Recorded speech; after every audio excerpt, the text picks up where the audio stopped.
Hello and welcome to the show. We're going back to doing some more speedrunning. This was initially planned to all be in the same video with the C-Class stuff, but the C-Class cars took so long that we're going to make a separate video out of this one.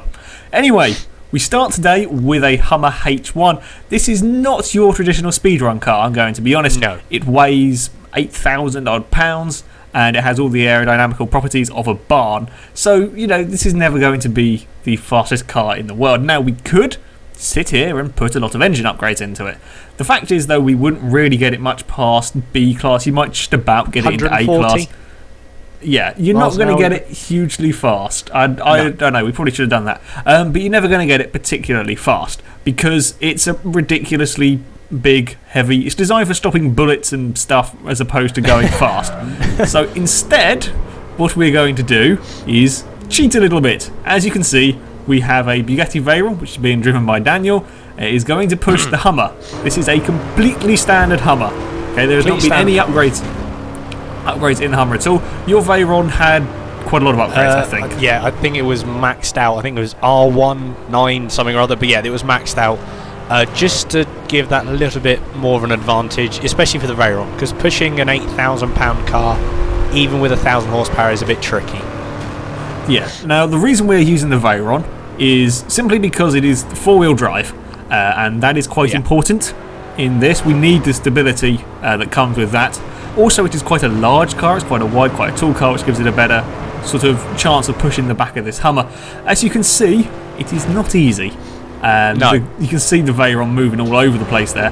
We are hitting 187 miles an hour in a Hummer. It is insane. There's a corner. That's going to be a problem. There's a corner.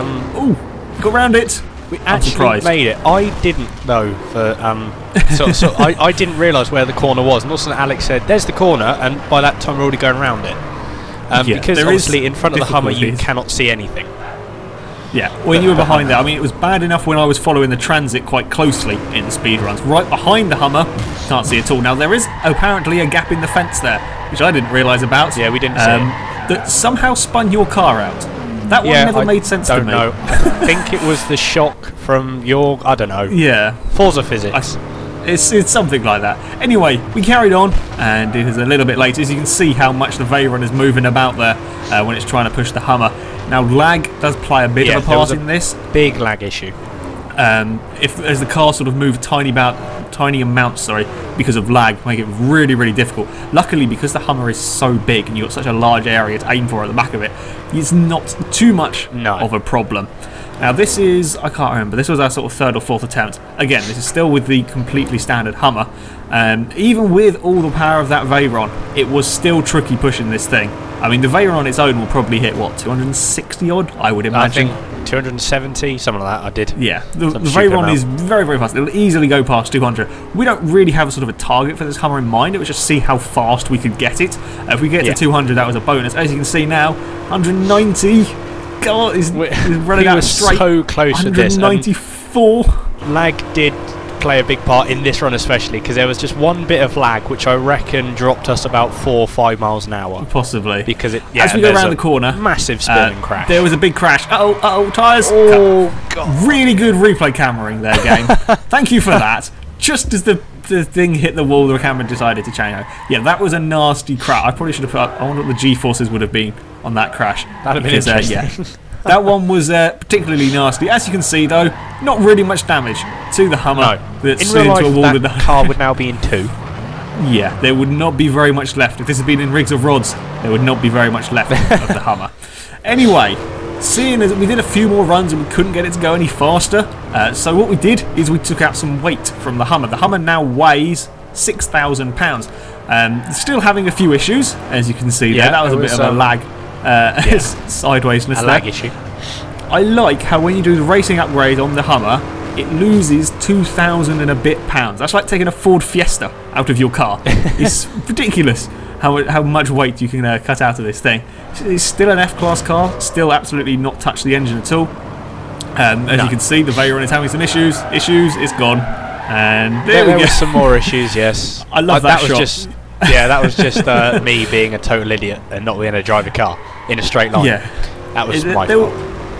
to be fair, it is not easy following this Hummer because you just don't see. Like this corner here, we were trying to take sort of as shallow a line through there as we could, and I was having to say when we were turning because you've just got a face full of Hummer. It's impossible. There's very little you can do. It's quite a scary sight, I would imagine, just looking straight at the back of that Hummer.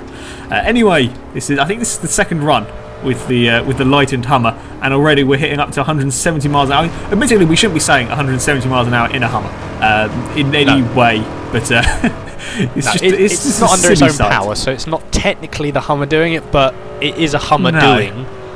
Exactly. It is counted as doing. We're up to the 194 again. Come on, Hummer, you can do it. Now I don't quite know why it was slowing down there. Or maybe it was going uphill. Never mind. Look, here we go. 198, 197, 8, 9. There we go. There we 200 go. miles an hour. 200. That is a 200. And then there's a crash. Whoa. Please stop. Please stop. Not again. Not again. And turn just about. Yeah, at that point, the camera cut when I had a massive crash. Yeah, you had a big crash that time. The cameras on here it's because we kind of use the runoff area down here that shouldn't really be used. Anyway, I'm trying to do some celebratory donuts in a Hummer. Turns out it doesn't work very well. It works very well in. Yeah, not really surprising. It's like a 1,000-odd horsepower four-wheel drive car. You're going to crash, and you've crashed. You broke the Veyron twice. That's not very clever of you.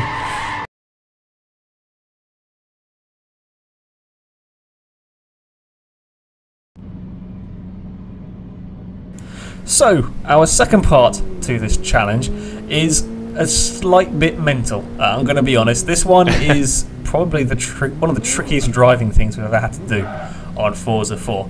We are going to do a reverse speed run. Basically, the Cadillac, which is being driven by me, or more like controlled by me, we're going to see how fast we can get it in reverse. Daniel has swapped cars to a Lamborghini Aventador in a fantastic blue colour. Yes, I do. I found out how to do like matte colours on it, and it looks very nice. I like it. So yeah, I chose this car because I just wanted a change from the Veyron because it was a bit boring. Yeah. Now this is very, very tricky. Okay, the Aventador is going to be used as a push car. We could lengthen the gears and try and get this thing to go fast in reverse. However, we would never get it up to really high speeds because it's only got one gear. So basically what we are trying to do is use the Aventador to push the Cadillac. Now, you saw a Hummer got pushed to 200 miles an hour. However, we're not expecting to get anywhere near that sort of speed with this. Because of controlling. The wheels that are used to steer the car are now in effect at the back of the vehicle, which makes steering this thing incredibly tricky, as you can see here. I'm trying to do little movements. Now, at this point, I'm using a controller. Yeah, you've got to use such sort of fine control over this thing, because if you don't, it goes, and there we go. And it does that, basically. Once it goes, you cannot do anything to stop it. No. There is literally nothing you can do, because whatever move you then make has to try and be sort of bigger than the previous one, and you just make it worse, and you just sort of spin. I'll stack the telemetry up now so you can kind of have a look at the sort of speeds. We're not going to be hitting the 200 miles an hour, okay? No. We just can't do it. We did think about running the cars along the wall, but as you saw with the Hummer early on, there are all these little like sort of nicks in the wall that if you do that, the cars just catch and it doesn't work. So we're having to do this. Yeah, we're having to do this kind of properly. As you can see, at the moment, we haven't got particularly fast. 45 miles an hour. Still, we are going 45 miles an hour in reverse. We set the challenge. What was it? We actually set a benchmark for ourselves of if we can get to 100, that would be a decent. There's another crash. As soon as it started going, I had a crash. Yeah, we were trying to get to 100 miles an hour just to see if we could do it. We didn't really know even how possible this was. On its own, without sort of the push from the Lamborghini, the Cadillac got to 52 in reverse normally, I believe. Again, we could probably have upgraded it and fiddled with the gear ratios and got it to go faster in reverse, but it's never going to go that fast because it's only got one gear. Maybe a Tesla. We should have tried a Tesla. That's electric. Should have done. That may have been. We didn't. That would be interesting. Anyway, we were kind of getting the hang of this a little bit by now. As you can see, we're up to 56 miles an hour. We're nearly breaking the speed limit in reverse. With a controller, though, I'm going to be honest, this is incredibly hard. Here we go. It's a push. It's 70. Yep, we broke the speed limit, and we have broken the speed limit in reverse. That's impressive. I got it under control. It's under control. I don't know how you managed to control that. We're good. No, we're not. There's a wall. It's gone. Well, okay. Say that. That was a jinx. Yeah. Well, this is really incredibly tricky. So I kind of gave up with the controller very quickly because you just don't have the sort of fine control. And I swapped to my steering wheel. Now that gives me a lot sort of smaller gradients. I can turn the steering wheel to sort of tiny amounts. If you actually look at the steering wheel, you will see the car moves, but the steering, like the steering diagrammy bit, telemetry bit, doesn't show it as moving because that's sort of how tiny movements I'm trying to do to make this car stay in a sort of straight line. You see there, I may have scraped it off the wall, but still, look, we're up to 70 miles an hour now. It's impressive. We're getting there. We're getting better. Every time we did the run, we got better. I think that was we were making progress. It may not have been fantastic. We were making progress. There's 94. The escape road. Nearly got down the escape road. So that was 90 miles an hour. Yeah, we were getting faster now. Getting closer. Lag played a huge part in this. Yes, this was lag even is trickier. A real, because basically, if the Lamborghini hits the front of my car with any sort of speed at all, it knocks it off course. Now, when you're going forwards, that's fine. You can do small course corrections. When you're going backwards and you get knocked off course, you cannot save it. So we had to be sort of match the speeds of the two cars very precisely, and then once they were matched, you could kind of push without the cars sort of knocking into each other. But when you have lag involved, and it only needs a tiny bit of lag, it all went wrong.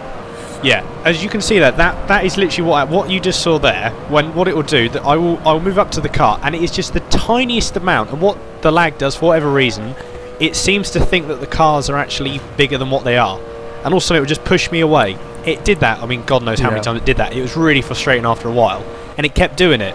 So when we did get this, and we actually started rubbing each other to the point where we were just constant touching.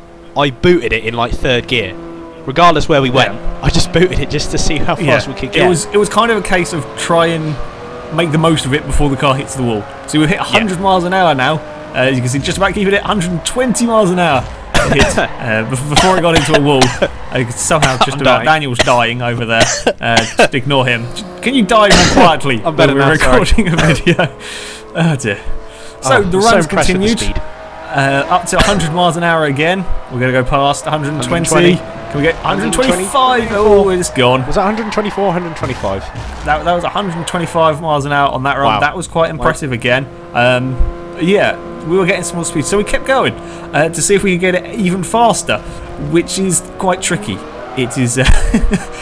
We spent quite a long time on this, I'm going to be honest. Here we go for another run. We're hit 100 miles an hour. Can it keep building? Are we going to go past 120? I think we are. There we go. So bad on my screen, I can't see it. 130. You can't see a thing. 140, 141. Ooh, and it's gone. Oh, dear. That is not bad. We tried for a long time after that. We were trying to get past 150 after that. We just couldn't do it. Basically, the lag got slightly worse, which was making it more tricky. And we eventually sort of ran out of time. This took probably, I'd say, an hour or two we spent on this. Yeah, trying to get this to go. As you can see there, there was a few more decent runs. With very, very delicate control of this blooming car. With a controller, I think this would be damn near impossible unless you could find a wall to sort of run it along. Because a controller, the movements are just too big, which is why I'm always in the car that's being pushed, because I have the steering wheel. That one there was another fairly good run, up 113, and then a fairly spectacular spin. And then a wall. Yeah. These blooming walls. It's such a shame that they've got all those sort of like little jutty bits in them, because otherwise you could probably get away. That would be cheating, in a sense. It would be a little bit cheating. So there we go. You can get up to 140 miles an hour in reverse, or we could. You could probably go faster. If anybody has gone faster without sort of like glitching and cheating, I would be very interested to see. I would like to know, however, I'd like to know how you did it as well. If it was a push, you've done an incredibly good job of keeping that thing straight. However, that is it for this video, guys. Thank you very much for watching. As ever, if you have challenges you would like to see us do, please leave them in the comment section. We will have a look through and we will pick our favourites. However, until next time, goodbye.